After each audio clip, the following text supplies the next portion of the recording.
ઘટના જોવા મળી છે। ગુજરાત યુનિવર્સિટીની લાઇબ્રેરી નજીકની ઘટના છે। એક શખ્સે વિદ્યાર્થીની સામે કરી અશ્લીલ હરકતો। ડિપાર્ટમેન્ટના સિક્યુરિટી ગાર્ડે શખ્સને પોલીસ હવાલે કર્યો। શખ્સ માનસિક રીતે અસ્થિર હોવાનું અનુમાન છે। ગુજરાત યુનિવર્સિટીના વીસીએ ઘટના ઘટી હોવાનો કર્યો સ્વીકાર।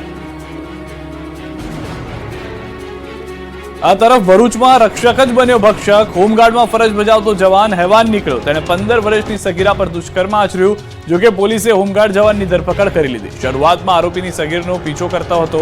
આ દરમિયાન સગીરા બપોરના 3 વાગ્યે તેના દાદીના ઘરે નાસ્તો કરવા માટે ડબ્બો ખોલતી હતી। તે વખતે આરોપી ત્યાં આવી પહોંચ્યો હતો અને સગીરા સાથે દુષ્કર્મ આચર્યું હતું।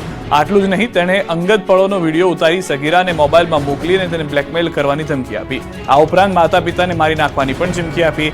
આ અંગે પરિવારને જાણ થતા સગીરાના પિતાએ એ ડિવિઝન પોલીસ ફરિયાદ નોંધાવી હતી। સુરતમાં બાઇક સળગ્યું તો ખંભાળિયામાં ઝૂંપડા સળગતા દોડધામ।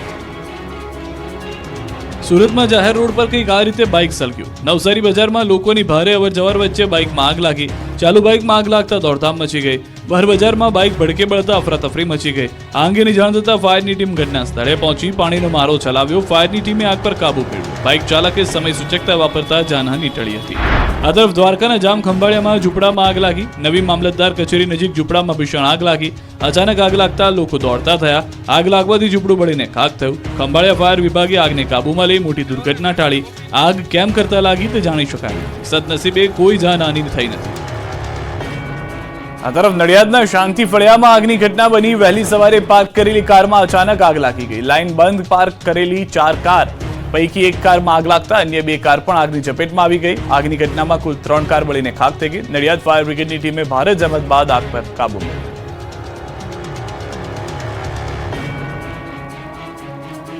વલસાડના રોલ ગામે બાઇક ઉપર સ્ટન્ટ કરવાની ઇવેન્ટનું આયોજન કરવું ભારે પડ્યું। જુઓ એક બાદ એક દિલ ધડક સ્ટન્ટના દ્રશ્યો। જોખમી સ્ટન્ટના આ દ્રશ્યો છે વલસાડના। વલસાડ નજીક અમદાવાદ મુંબઈ નેશનલ હાઈવે પર આવેલી એક રેસ્ટોરન્ટ પાર્કિંગના જોખમી બાઇક સ્ટન્ટ ઇવેન્ટનું આયોજન કરવું ભારે પડ્યું। એક રેસ્ટોરન્ટ પાર્કિંગના જોખમી બાઇક સ્ટન્ટ ઇવેન્ટનું આયોજન કરવામાં આવ્યું હતું। ઇન્ડિયા બાઇક વિથ ચાય એન્ડ પકોડા રાઇડ નામના એક બાઇકર્સ ગ્રુપના શિવમ પવારે આ સ્ટન્ટ 100 ઇવેન્ટનું આયોજન કર્યું હતું। દરમિયાન હાઈવે પર આવેલી એક રેસ્ટોરન્ટના પાર્કિંગમાં મોટી સંખ્યામાં લોકો એકઠા થયા, જ્યાં બાઇકરોએ લોકોની ભીડ વચ્ચે જોખમી સ્ટન્ટ કરીને સીન સપાટા કર્યા। લોકોની ભીડ વચ્ચે બાઇકરે જોખમી સ્ટન્ટ કર્યા। દિલધડક સ્ટન્ટ જોવા માટે મોટી સંખ્યામાં લોકો પણ ઉમટી પડ્યા। બાઇક ચાલકો એકથી એક ખતરનાક સ્ટન્ટ કરીને લોકોના રૂવાડા ઉભા કરી દીધા। સ્ટન્ટબાજોએ જીવને સટોસટ સ્ટન્ટ કરીને જોનારા ધબકારા ચૂકાવી દીધા। આ વિડીયો સોશિયલ મીડિયામાં વાયરલ થતા પોલીસ દોડતી થઈ અને પ્રાથમિક તપાસ બાદ ડુંગરી પોલીસે ઇવેન્ટના આયોજક સહિત કુલ 9 લોકો સામે ગુનો દાખલ કર્યો। આ ઇવેન્ટની કોઈ પણ જાતની જાણ કે પરવાનગી લેવામાં આવી ન હતી। આથી પોલીસે સ્ટન્ટબાજો સામે પણ ગુનો નોંધી હવા કાઢી। બોટાદમાં પૂરપાટ જતી સ્કૂલ બસની બ્રેક ફેલ થતા અકસ્માત, 2 બાળકોની ઇજા, વાલીઓના જીવ અદ્ધર। બોટાદમાં ફરી એકવાર બાળકોના જીવ પર ખતરો ઉભો થયો છે। બોટાદની પૂરપાટ જતી સ્કૂલ બસની બ્રેક ફેલ થતા બાળકોની ઇજા પહોંચી। કષ્ટભંજન વિદ્યા મંદિર શાળાની બસ દુર્ગા રોડ પર જઈ રહી હતી, ત્યારે બસની બ્રેક ફેલ થઈ જતા વિદ્યાર્થીઓ ભરેલી બસ અન્ય બસ સાથે ધડાકાભેર અથડાઈ હતી। બંને બસ વચ્ચે ટક્કરના કારણે સ્કૂલ બસમાં વિદ્યાર્થીઓ ડરી ગયા હતા। બચાવો બચાવોની બૂમો પાડી હતી। બસ એટલી સ્પીડમાં હતી કે બસનો આગળનો કાચ પણ તૂટી ગયો હતો। 2 બાળકોની ઇજા પહોંચી હતી। અકસ્માત બાદ તમામ વિદ્યાર્થીઓને નજીકના સલામત સ્થળ પર ખસેડવામાં આવ્યા હતા। આ અંગેની વાલીઓને જાણ થતા વાલીઓ સ્કૂલે પહોંચ્યા હતા। વિદ્યાર્થીઓના વાલીઓએ બેદરકારી દાખવી હોવાના સવાલો ઉઠાવ્યા। અમદાવાદમાં વેન પર મોતની સવારી, પોલીસ ઊંઘતી ઝડપાઈ। જુઓ હાઈવે પર મોતની સવારીના દ્રશ્યો। બેદરકારીની આ તસવીર છે અમદાવાદના એસજી હાઈવેની। અહીં એક વાન ચાલકે નિયમોના ખુલ્લેઆમ ધજાગરા કર્યા। વધુ પૈસા કમાવાની લાલચમાં વાનની અંદર પેસેન્જરોને ઘેંટા બકરાની જેમ ભર્યા। આટલેથી જ અટક્યો નહીં, વાનની ઉપર પણ લોકોને બેસાડ્યા। મુસાફરોને પણ જાણે પોતાના જીવનની ચિંતા ન હોય તેમ વાન ઉપર બેસીને બિંદાસ સવારી કરતા નજરે પડ્યા। દ્રશ્યમાં જોઈ શકાય છે કે એસજી હાઈવે પર વાન ચાલક ઓવરલોડિંગ સાથે પૂરપાટ જઈ રહ્યો છે। વાહન ઉપર બેઠેલા લોકો પણ બહાદુરીનું કામ કર્યું હોય તેમ બિંદાસ જણાયા। પરંતુ સવાલ એ છે કે નિર્દોષ વાહન ચાલકને રોકી તોડપાણી કરતી ટ્રાફિક પોલીસને આ દ્રશ્યો નથી દેખાતા? શું ખાનગી વાહન ચાલકો કાયદાને ઘોળીને પી ગયા છે? સુરતની રેસ્ટોરન્ટની લિફ્ટમાં કલાકો સુધી 16 લોકો ફસાયા। 10 લોકોની કેપેસિટીવાળી લિફ્ટમાં 16 લોકો ચડી જતા ફસાઈ ગયા। 10 લોકોની ક્ષમતાવાળી લિફ્ટમાં 16 લોકો ચડી ગયા બાદ કંઈક આવી હાલત થઈ। ઘટના છે સુરતની। ખાણીપીણીના શોખીન સુરતીઓને બહારની મિજબાની લેવાની મજા સજામાં ફેરવાય. સુરતના અડાજણ વિસ્તારમાં રોયલ ટ્રેડ સેન્ટરમાં આવેલી લેવલ 5 નામની હોટલમાં જમવા માટે ગયેલા પરિવારો લિફ્ટમાં ફસાઈ જતા જીવ અદ્ધર થઈ ગયા. 10 લોકોની કેપેસિટીવાળી લિફ્ટમાં 16 લોકો ચડી જતા કલાકો સુધી ફસાઈ ગયા. પરિવારના સભ્યો સાથે ડિનર કર્યા બાદ પરત ફરતી વખતે છઠ્ઠા માળેથી ગ્રાઉન્ડ ફ્લોર પર આવી રહ્યા હતા. તે દરમિયાન જ પહેલા માળે લિફ્ટ અટકી જતા લોકો ફસાઈ ગયા. લિફ્ટમાં નાના બાળકો સાથે આવેલા લોકો ફસાઈ જતા થોડા સમય માટે તેમનો જીવ તાળવે ચોંટી ગયો. આ અંગેની ફાયરની ટીમને જાણ થતાં તાત્કાલિક ઘટના સ્થળે પહોંચી પહેલા માળે લિફ્ટનો દરવાજો ખોલી તમામ લોકોને હેમખેમ બહાર કાઢી લીધા. મહિલાઓ અને નાના બાળકો ગભરાઈ ગયા. ખાસ કરીને ખૂબ જ નાની વયના બાળકોને લઈને આવેલા માતા પિતા ડરી ગયા. લિફ્ટમાં 6 બાળકો અને 5 મહિલા સહિત કુલ 16 લોકોને બચાવાયા. દાહોદમાં સ્પેશિયલ ડ્રાઈવ માટે ગયેલી MGVCLની ટીમ પર હુમલો, બેટે માર્યા. દાહોદના જાલોદમાં MGVCLની ટીમ પર હુમલો થયો. દાહોદ જિલ્લાના જાલોદ તાલુકાના પ્રથમપુર ગામમાં વીજ ચેકિંગ માટે ગયેલી MGVCLની ટીમ પર સ્થાનિકો દ્વારા બેટ વડે હુમલો કરાતા જુનિયર એન્જિનિયરિંગ અને હેલ્પર ઇજાગ્રસ્ત થયા. જાલોદ તાલુકાના પ્રથમપુર ગામમાં મધ્ય ગુજરાત વીજ કંપની લિમિટેડની ટીમ સ્પેશિયલ ડ્રાઈવ માટે પહોંચી હતી. પ્રથમપુર ગામમાં ગેરકાયદે જોડાણ મામલે તપાસ કરી હતી અને ત્યારે જ કેટલાક લોકોએ ફરજમાં અડચણ પેદા કરવાનો પ્રયાસ કરી બોલાચાલી કરી હતી. વાત એટલી ઉગ્ર બની ગઈ હતી કે મારી સુધી કિસ્સો પહોંચી ગયો. વીજ કંપનીના જુનિયર એન્જિનિયર અને હેલ્પર પર બેટ વડે હુમલો કરતા બંનેને ફ્રેક્ચર થયા. બંને કર્મચારીઓને સારવાર માટે ઝાયડસ હોસ્પિટલમાં ખસેડવામાં આવ્યા. ઘટના અંગે લીંબડી પોલીસ દ્વારા વધુ તપાસ હાથ ધરવામાં આવી છે. વાપીમાં લાલ કપડાવાળા યુવાનને જોઈને આંખલો ભડકી ગયો. યુવાનને ફૂટબોલની જેમ ઉછાળ્યો. વાપીમાં રખડતા ઢોરનો આતંક દિવસે ને દિવસે વધી રહ્યો છે. ત્યારે શાંતિથી જતા યુવાનના લાલ કપડા જોઈને એક આંખલો ભડકી ગયો. રીતસરનો ભૂરાયો થયો. ફૂટબોલની જેમ ઉછાળ્યો હતો. દ્રશ્યોમાં જોઈ શકાય છે કે રોડ પર 2 યુવાનો શાંતિથી ચાલીને જઈ રહ્યા છે. રોડની બાજુમાં 2 આંખલા ઊભા છે. ત્યારે યુવાનોને જોઈને એક આંખલો ભૂરાયો થયો. આંખલાએ યુવાનને પાછળથી શિંગડા ભરાવ્યા. યુવાનને ફૂટબોલની જેમ ઉછાળ્યો. યુવાન પર હુમલો કરતા યુવાન રોડ પર પડી ગયો. બાદમાં તુરંત ઊભો થઈ ગયો અને ભાગી ગયો, જેથી જીવ બચી ગયો. દાહોદ અને સુરતના મહુવામાં દીપડાનો આતંક યથાવત. દક્ષિણ ગુજરાતમાં દીપડાનો આતંક વધી રહ્યો છે. હવે દાહોદના નગરાળા ગામમાં દીપડો આવી ચડ્યો હતો. રાત્રિના સમયે ગામમાં દીપડો ફરવા આવ્યો હતો. કોટવાડ ફળિયામાં માવી મણીલાલભાઈ દિત્યાભાઈના ઘરે દીપડો આવી ચડ્યો હતો. રાત્રિ દરમિયાન સીસીટીવી કેમેરામાં દીપડો લટાર મારતો કેદ થયો. બનાવ અંગે વન વિભાગને જાણ કરતા ફોરેસ્ટની ટીમ પણ ઘટના સ્થળે પહોંચી દીપડો પકડવાની કાર્યવાહી હાથ ધરી. બીજી તરફ સુરતના અંતરિયાળ વિસ્તારમાં દીપડાનો આતંક વધી રહ્યો છે. મહુવા તાલુકાના ગાંગડિયા ગામે છેલ્લા ઘણા દિવસથી દીપડાના હટાફેરા વધી રહ્યા છે. ગાંગડિયા ગામમાં રહેણાંક વિસ્તારમાં દીપડો પાલતુ પશુઓનો શિકાર કરતા સ્થાનિકોમાં ભય ફેલાય છે. કદાવર દીપડાએ ઘર પાસે બેઠેલા પાલતુ શ્વાનને શિકાર બનાવ્યો. કાર ચાલકે દીપડાની કરતૂત કેમેરામાં કેદ કરી. દીપડાના હટાફેરાથી સ્થાનિકોમાં ભારે ભયનો માહોલ છે. દીપડાને વહેલી તકે પાંજરે ગોઠવી પકડાય તે માટેની સ્થાનિકોની માંગ ઉઠી છે. બોટાદમાં ખાતરની થેલીમાંથી નીકળી રહેતી ખેડૂતોએ તાત્કાલિક કાર્યવાહી કરવા માંગ કરી. બોટાદમાં ખાતરની થેલીમાંથી નીકળી રહેતી ગઢડા તાલુકાના ઉગામેડી ગામના ખેડૂતે એગ્રો સેન્ટર પરથી 25 થેલી એરડીનો ખોળ ખાતરની ખરીદી કરી હતી. ખાતરને ડીપ દ્વારા નાખવાનું હતું, જેથી ખાતરને પાણીમાં પલાળ્યું હતું. ત્યારબાદ ખબર પડી કે આમાં ખાતરની સાથે મોટા પ્રમાણમાં રેતી છે, એટલે તેણે એક થેલી ખાતરને પાણીમાં પલાળ્યા, જેથી 50 કિલોની થેલીમાં અંદાજે 20 કિલો રેતી હોવાનું જાણવા મળ્યું. તપાસ કરતા ખાતરની થેલીમાંથી રેતી નીકળતા ખેડૂતે એગ્રો સંચાલકને જાણ કરતા એગ્રો સંચાલક સ્થળ પર પહોંચીને ચેક કર્યું તેમજ સેમ્પલ કંપનીને મોકલેલ. ત્યારે ખેડૂતોને લૂંટતા લોકો વિરુદ્ધ કડક કાર્યવાહી કરવા ખેડૂતે માંગ કરી. તો સમાચાર મળતા ખેતીવાડી અધિકારી એગ્રો સેન્ટર પહોંચી ખાતરના સેમ્પલ લઈને એગ્રોના સંચાલકને નોટિસ આપીને તપાસ હાથ ધરી. ₹1,04,000ની કિંમતના ખાતરની 128 થેલીનો જથ્થો સ્ટોપ સેલ કરી વધુ કાર્યવાહી હાથ ધરી. બીજી તરફ ગીર સોમનાથના શાણાવાકિયા ગામે સહકારી મંડળીમાં ખેડૂતો સાથે છેતરપિંડી મામલે રોષ ફાટી નીકળ્યો છે. ખેડૂતો સાથે ઠગાઈને લઈને સ્થાનિકોએ મામલતદાર પોલીસને આવેદનપત્ર આપ્યું. બેંક કર્મચારીઓ સામે કાર્યવાહીની માંગ કરી. પોલીસે મંડળી પ્રમુખ અને મંત્રીની ઘરી ધરપકડ. સુરતના વરાછા વિસ્તારમાં લાખોની છેતરપિંડી કરનાર 2 આરોપીઓને પોલીસે દબોચી લીધા. 2 આરોપીઓએ ફરિયાદીને વિશ્વાસમાં લઈ USDTના નામે 97 લાખની છેતરપિંડી આચરી હતી. સમગ્ર મામલે વરાછા પોલીસે ફરિયાદ નોંધી આરોપીની ધરપકડ કરી તેમની પાસેથી ₹51 લાખ કબજે કર્યા. રાજકોટમાં આશા વર્કર મહિલાનું મોત થતા સહકર્મીઓએ કર્યો હલ્લાબોલ. રાજકોટમાં આશા વર્કર બહેનો દ્વારા કોર્પોરેશન કચેરી ખાતે વિવિધ બેનરો સાથે વિરોધ કરવામાં આવ્યો, જેમાં લોકોના આરોગ્યની સંભાળ લેતા આશા વર્કર બહેન બીમાર હોવા છતાં તેમની પાસે ફરજિયાત ફિલ્ડ વર્ક તેમજ મીટિંગ કરાવતા તેમનું મોત નીપજ્યું હોવાનો આરોપ લગાવવામાં આવ્યો. આ માટે જવાબદાર અધિકારી સામે પગલાં લેવાની માંગ પણ આશા વર્કર બહેનો દ્વારા કરવામાં આવી. આ મામલે આરોગ્ય અધિકારી ડોક્ટર જયેશ વાકાણીએ તટસ્થ તપાસ કર્યા બાદ જવાબદારો સામે પગલાં લેવાની ખાતરી આપી.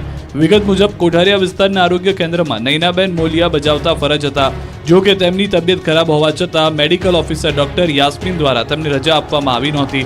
એટલું જ નહીં, તેમને ફિલ્ડ વર્ક માટે મોકલી અને મીટિંગમાં હાજર રહેવા માટે ફરજ પાડવામાં આવી હતી. જો કે બાદમાં અન્ય બહેનોએ રજૂઆત કરતા તેઓને જવા દેવામાં આવ્યા. બાદમાં પરિવાર દ્વારા તેમને ખાનગી હોસ્પિટલમાં દાખલ કરવામાં આવ્યા, જ્યાં ટૂંકી સારવાર બાદ તેમનું મોત નીપજ્યું. જેને લઈને અધિકારીએ માનવતા ચૂક્યા હોવાના આરોપ સાથે આજે આશા વર્કર બહેનો દ્વારા મનપા કચેરીએ વિવિધ બેનરો સાથે વિરોધ કરવામાં આવ્યો. મનપા કમિશનરને આવેદન પાઠવી રજૂઆત કરવામાં આવી હતી. નર્સિંગના ઉમેદવારોના ગાંધીનગરમાં ધરણા, નિમણૂક આપવા માટે ઉમેદવારોની માંગ. આરોગ્ય પરિવાર કલ્યાણ અને તબીબી શિક્ષણ તાબાની સંસ્થા IKDRCમાં ભરતીની જાહેરાત કરાઈ હતી. એપ્રિલ 2023ના વર્ષમાં જાહેરાત આપી આજ દિન સુધી ભરતી પ્રક્રિયા પૂર્ણ કરવામાં આવી નથી. પરીક્ષા પાસ કરેલા યુવાનોમાં નિમણૂક પત્ર ન મળતા રોષ છે. નર્સની 650 જગ્યામાં એક પણ જગ્યા ઘટાડો કર્યા વગર નિમણૂક આપવા માંગ થઈ છે. નર્સિંગ ઉમેદવારોએ ગાંધીનગર સેન્ટ્રલ વિસ્ટા ગાર્ડનમાં ધરણા યોજી આરોગ્ય મંત્રીને આવેદન આપવામાં પહોંચ્યા હતા. નર્સિંગ ઉમેદવારો પોતાની માંગણીઓને લઈને ગાંધીનગર એકઠા થયા. એપ્રિલ 2023માં 31 કેડરની ટોટલ 1156 પોસ્ટની જાહેરાત કરવામાં આવેલી, જે અન્વયે તમામ કેડરની પરીક્ષા યોજવામાં આવેલી છે, જેનું મેરિટ જાહેર થયા બાદ કેટલીક કેડરનું ડોક્યુમેન્ટ વેરિફિકેશન થઈ ગયેલું છે. અમુક કેડરની અનુગામી પ્રક્રિયા ચાલુ છે, પરંતુ હાલમાં ભરતી પ્રક્રિયા બાબતે IKDRC ખાતે રૂબરૂ પૂછતાછ કરતા જણાવેલ કે સ્ટાફ નર્સની દર્શાવેલી જગ્યા 650 છે, જે ભરતી પ્રક્રિયામાં સર્વાંગમાં ટોટલ પોસ્ટનો ઘટાડો કરવામાં આવી શકે છે. ત્યારે IKDRCની વેબસાઇટ ઉપર વહેલી તકે ફાઇનલ મેરિટ લિસ્ટની યાદી રજૂ કરી અને તમામ કેડરની ભરતી પ્રક્રિયા પૂર્ણ કરવામાં આવે તેવી માંગ કરી છે. આ બાબતે યોગ્ય કાર્યવાહી કરવામાં નહીં આવે તો આગામી સમયમાં ગાંધી ચિંધ્યા માર્ગે આંદોલનનો કાર્યક્રમ આપવામાં આવશે. હવા ઉજાસ ન હોવાથી સુરતની SV પટેલ કોલેજમાં છાત્રોને ગભરામણ, ABVPના ધરણા બાદ પાલિકા જાગી. સુરતમાં SV પટેલ કોલેજની બેદરકારી જોવા મળી. વર્ગખંડમાં હવા ઉજાસની પૂરતી વ્યવસ્થા ન હોવાને કારણે વિદ્યાર્થીઓને સફોકેશન થવા લાગ્યું. તકલીફનું નિરાકરણ લાવવાની માંગણી સાથે અખિલ ભારતીય વિદ્યાર્થી પરિષદ દ્વારા SV પટેલ કોલેજ પર ધરણા કરી ઉગ્ર રજૂઆત કરવામાં આવી. સુમુલ ડેરી રોડ સ્થિત SV પટેલ કોલેજ ગેરકાયદે બીજા માળે પતરાના શેડ બનાવી વર્ગખંડો શરૂ કર્યા, જે બાદ વિદ્યાર્થીઓને ક્લાસમાં ગભરામણ થતી હોવાની ફરિયાદ ABVPને મળી હતી. જેને લઈ શનિવારે ABVP દ્વારા કોલેજ સામે વિરોધ કરાયો. ત્યારબાદ તંત્રએ કોલેજમાં તપાસ કરી તાત્કાલિક ગેરકાયદેસર બાંધકામ દૂર કરવા કોલેજના સંચાલકોને સૂચના આપી, અન્યથા કોલેજ સીલ કરવા માટેની પણ ધમકી ઉચ્ચારી હતી. ત્યારે કોલેજમાં અભ્યાસ કરતા 1500થી વધુ વિદ્યાર્થીઓના ભવિષ્ય ઉપર ખતરો ઉભો થયો. વિરોધ બાદ SV પટેલ કોલેજને મહાનગરપાલિકાએ નોટિસ ફટકારી. ABVPના ધરણા પ્રદર્શન બાદ પાલિકા સફાળી જાગી. તંત્રએ કોલેજમાં તપાસ કરી તાત્કાલિક ગેરકાયદેસર બાંધકામ દૂર કરવા કોલેજના સંચાલકોને સૂચના આપી, અન્યથા કોલેજ સીલ કરવા માટેની પણ ચીમકી અપાઈ. અમદાવાદથી સમાચાર. હવે AMCના ગાર્ડનમાં જવું હશે તો ફી આપવી પડશે. અમદાવાદ વાસીઓ ગાર્ડનમાં જશો તો ચાર્જ આપવો પડશે. AMC રિક્રિએશન કમિટીએ લીધો છે મોટો નિર્ણય. નવા બનેલા મોન્ટે કાર્લો અને સિંધુ ભવન રોડ પરના ગોટીલા ગાર્ડનમાં લાગશે ચાર્જ. બંને ગાર્ડનમાં મુલાકાતીઓ માટે ₹10 ચાર્જ નક્કી કરાયો છે. સવારે 6 થી 10 સુધી કોઈ પણ ચાર્જ નહીં લેવાય. સવારે 10 થી રાતના 10 સુધી વ્યક્તિ દીઠ ₹10 ચાર્જ લેવાનું નક્કી કરાયું છે. વાર્ષિક પાસ પર 1 માસનું કન્સેશન મળશે. AMCના ગાર્ડનમાં હજુ સુધી કોઈ ફી લેવામાં આવતી નથી. પહેલી વાર 2 ગાર્ડનમાં ફી ધોરણ નક્કી કરાયા છે.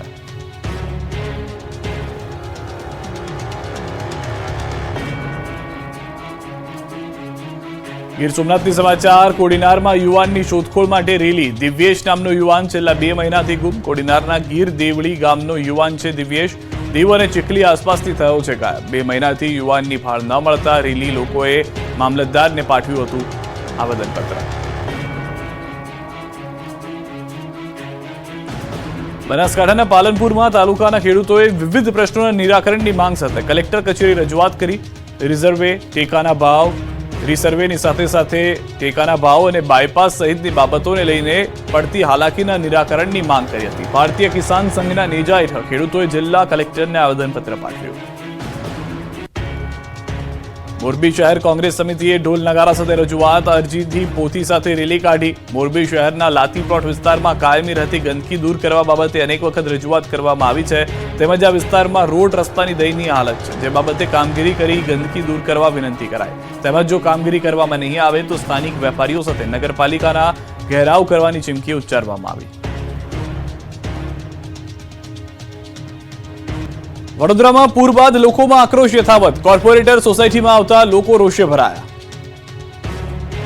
વડોદરામાં પૂર બાદ લોકોમાં આક્રોશ આસમાને છે. પૂરના સમયે કામ ન આવેલા ભાજપના નેતાઓને લોકોના આક્રોશનો સામનો કરવો પડી રહ્યો છે. સ્થાનિક ભાજપના નેતાઓ લોકોની વચ્ચે જઈ શકતા નથી, ત્યારે વડોદરાના વધુ એક કોર્પોરેટરને કડવો અનુભવ થયો. મોઢું છુપાવવું પડ્યું. વડોદરામાં પૂરની સ્થિતિ બાદ સહાય આપવાના તંત્રના દાવા પોકળ સાબિત થયા. વડોદરાની શ્રીજી સોસાયટીના લોકોમાં ભારોભાર રોષ ભભૂકી ઉઠ્યો. લાંબા સમય બાદ કોર્પોરેટર આ સોસાયટીમાં આવતા લોકોએ ઉધડો લીધો. સોસાયટીમાં લોકોએ કોર્પોરેટર જાગૃતિ કાકાનો ઘેરાવ કર્યો. સ્થાનિકોએ કોર્પોરેટર સામે સવાલનો મારો ચલાવ્યો. ત્યારબાદ કોર્પોરેટરે દોષનો ટોપલો વોર્ડ ઓફિસર પર ઢોળ્યો. લોકોએ કહ્યું કોર્પોરેટરને કે તમને મત આપ્યા એ અમારા જીવનની સૌથી મોટી ભૂલ હતી. આવતી ચૂંટણીમાં અહીં મત લેવા ભૂલથી પણ ના આવતા. આ વિનાશક પૂરે અમને ઘણું બધું શીખવી દીધું. ગુજકોમાસોલનું વર્ષ 2023-24નું 4,357 કરોડ ટર્નઓવર થઈ અધધ આવક. ગુજકોમાસોલની 63મી વાર્ષિક સાધારણ સભા મળી હતી. આ સાધારણ સભા અમદાવાદ પંડિત દીનદયાળ હોલમાં યોજાઈ હતી, જેમાં ગુજકોમાસોલના ચેરમેન દિલીપ સંઘાણી તેમજ વાઇસ ચેરમેન બિપિન ગોતા અને સભાસદો હાજર રહ્યા હતા. વર્ષ 2023-24માં ગુજકોમાસોલ 4357 કરોડના ટર્નઓવરે પહોંચ્યું છે. જોગવાઈઓ તેમજ ખર્ચ કરતા બાદ 20.42 કરોડનો નેટ નફો થયો છે. બોર્ડ દ્વારા 20% ડિવિડન્ડની ભલામણ કરવામાં આવી. સાથે સાથે રિઝર્વ તથા અન્ય ફંડ વધીને 135.04 કરોડ થયા છે. કાયમી મિલકતોમાં 12.14 કરોડ જેટલો વધારો થયો છે. વર્ષના અંતે ઇન્વેસ્ટમેન્ટ 29.52 કરોડ તે વધીને 30.72 કરોડ પર પહોંચ્યું છે.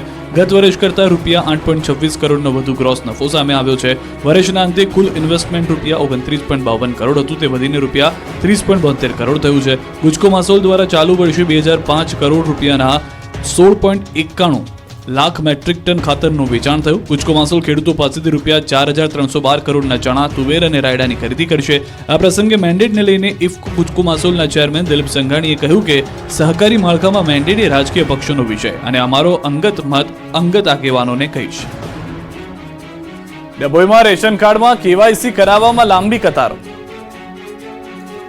આ લાઈન કોઈ યોજનાના લાભની નથી. આ લાઈન કોઈ મંદિરના દર્શનની નથી. આ તો મજબૂરીની લાઈન છે. આ તો મુશ્કેલીની લાઈન છે. ડભોઈના સેવા સદનમાં કેવાયસી કરાવવા માટે દરરોજ કંઈક આ પ્રકારે લોકોની લાઈનો લાગે છે. સર્વરના ધાંધ્યા અને વ્યવસ્થા ન હોવાથી સેવા સદનમાં વહેલી સવારથી કેવાયસી કરાવવા માટે દૂર દૂરથી લોકો અહીં પહોંચે છે. ગ્રામ્ય તેમજ શહેરની જનતા રેશન કાર્ડમાં કેવાયસી કરાવવા માટે કામ ધંધા મૂકીને આવે છે. વહેલી સવારથી ખાધા પીધા વગર કલાકો સુધી લાઈનમાં ઊભા રહે છે.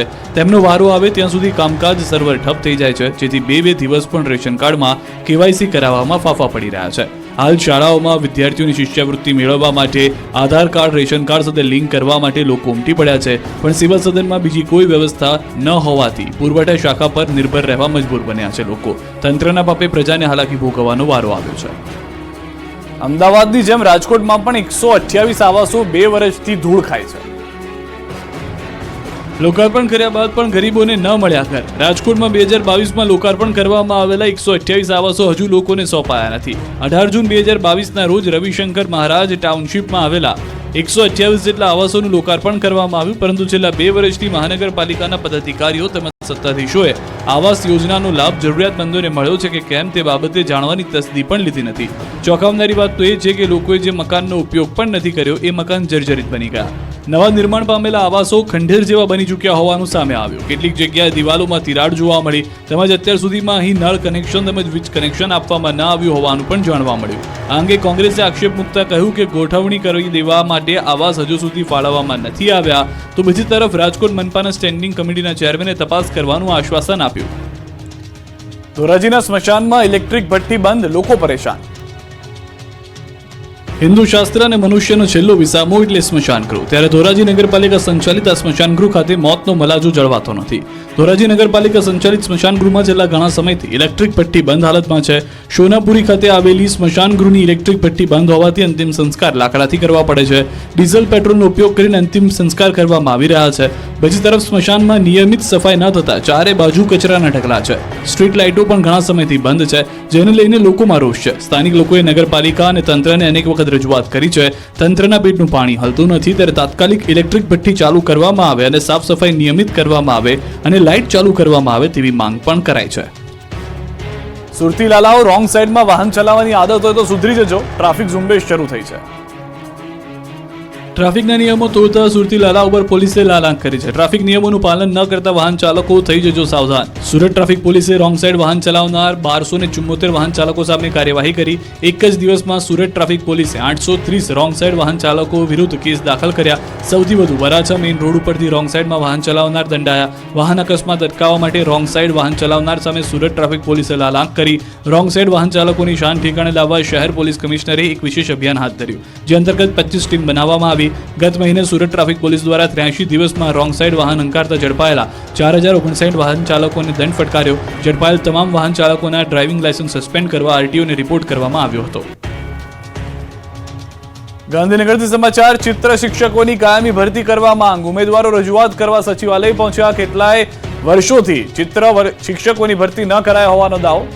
અશકાલીન ચિત્ર શિક્ષક પ્રથા બંધ કરવા માંગણી કરી છે. બાલવાટિકા ધોરણ 1 થી 8 માં કાયમી ચિત્ર શિક્ષકની ભરતી સહિતના મુદ્દાઓ પર રજૂઆત 2013 થી રજૂઆત કરી રહ્યા છે તેવું ચિત્ર શિક્ષકોનું કહેવું છે.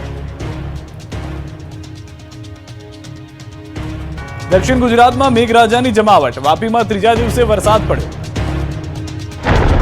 2 દિવસ બાદ દક્ષિણ ગુજરાતમાં ભારે વરસાદની આગાહી છે. ભારે વરસાદના રાઉન્ડનું કાઉન્ટડાઉન શરૂ થઈ ગયું છે. ધોધમાર વરસાદ પડે તે પહેલા વલસાડમાં મેઘરાજાની એન્ટ્રી થઈ ગઈ છે. છેલ્લા 3 દિવસથી જિલ્લામાં છૂટોછવાયો વરસાદ પડી રહ્યો છે. ત્યારે સોમવારે વાપી અને આસપાસના વિસ્તારમાં વરસાદ પડ્યો. વાપીમાં થોડા સમય સુધી વરસેલા ભારે વરસાદને કારણે રસ્તાઓ પર પાણી ભરાઈ ગયા. ખરાબ રસ્તા પર ભરાયેલા પાણીને કારણે ટ્રાફિક જામના દ્રશ્યો સર્જાયા. અનેક લોકો પરેશાનીનો સામનો કરવા મજબૂર બન્યા. 3 દિવસથી જિલ્લામાં છૂટોછવાયો વરસાદ વરસી રહ્યો છે. સવારથી જ વાદળછાયા વાતાવરણ વચ્ચે વાપી અને આસપાસના વિસ્તારમાં વરસાદી માહોલ જામતા વાતાવરણમાં ઠંડક પ્રસરી હતી અને લોકોએ ગરમી અને બફારાથી રાહત અનુભવી હતી.